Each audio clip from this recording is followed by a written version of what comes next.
கரூர் மருத்துவக் கல்லூரி மருத்துவமனையில் உள்ள பிணவரையில் இறந்த அனைத்து உடல்களையும் புலிஸ் சாதனை பெட்டி வைப்பதற்கு போதிய வசதி இல்லாத காரணத்தால் அன்றைய இரவில் உடற்கூறாய்வு செய்வதற்கு மாவட்ட ஆட்சித்தலைவருடைய சிறப்பு அனுமதி பெற்று உடற்கூறாய்வு மேற்கொள்ளப்பட்டது.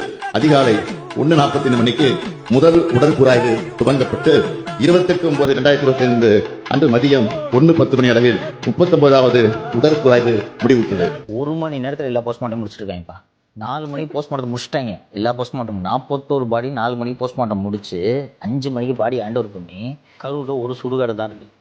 அங்கே அந்த ஊருக்கு எத்தனை சுடுகாடு இருக்கும்? மின்மயானம் நான் சொல்றது இங்கே ஒன்று தாங்க இருக்கு. ஊர்ல இருந்து சொந்தக்காரெல்லாம் வருவான். என்ன பண்ண போறோம்? சொந்தக்காரன் வந்து இந்த வேறு சுடுகாடு இருக்குல்ல, வேலூர்னு சொல்லிட்டு நாமக்கல் மாவட்டம், கரூர் தாண்டி நாமக்கல் மாவட்டத்தை சுடுகாடு அங்கெல்லாம் போய் எரிச்சிருக்காங்க. 6 மணிக்கு எல்லா பாடியும் எரிச்சாங்க. நைட்டு நடக்குது இல்லை, காலைல 6 மணிக்கு ஆல் பாடிஸ். வீட்டில் வச்சு ஒரு மணி நேரம் மனசார அழுகணும்னு தோணுமா தோணாத? வில்சன் சொல்றாரு, பாடியை கொடுங்கன்னு கதறினாங்கன்னு.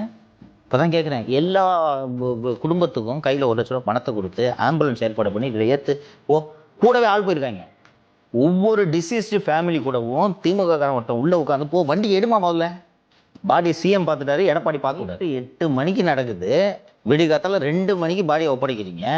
6 மணிக்கு ஏன் எரிக்க போறாங்க மின்மயானத்தில்? இன்னும் சிபி விசாரிக்குமா? ஏமா அவ்வளோ காலையில் ஏமா 5:30 மணிக்கு ஏமா போய் அடிச்சிங்க? இல்லைங்க ஒருத்தர் சொன்னார், எவருமா இவரை காட்டுங்க.